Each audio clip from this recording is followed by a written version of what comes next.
सरकारी कांदा खरेदीत कोट्यावधींचा घोटाळा केल्याप्रकरणी राज्यातील 15 शेतकरी उत्पादन कंपन्यांवर केंद्र सरकारने कारवाई केली असून त्यात पुण्याच्या महाएफपीओ या फेडरेशनचा समावेश आहे. केंद्रीय ग्राहक संरक्षण मंत्रालयाअंतर्गत येणाऱ्या एनसीसीएफने ही कारवाई केली.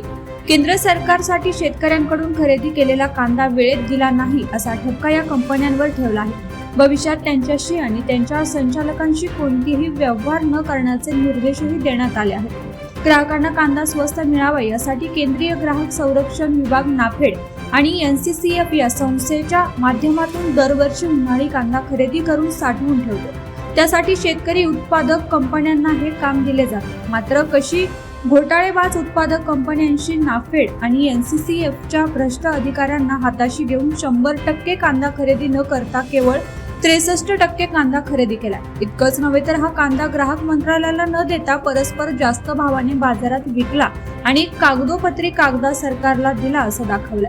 त्यातून सरकार, ग्राहक आणि शेतकरी यांचं नुकसान झालंय. हा घोटाळा मागील 5 वर्षांपासून सुरू असल्याचा आरोप शेतकरी आणि शेतकरी प्रतिनिधींनी केला.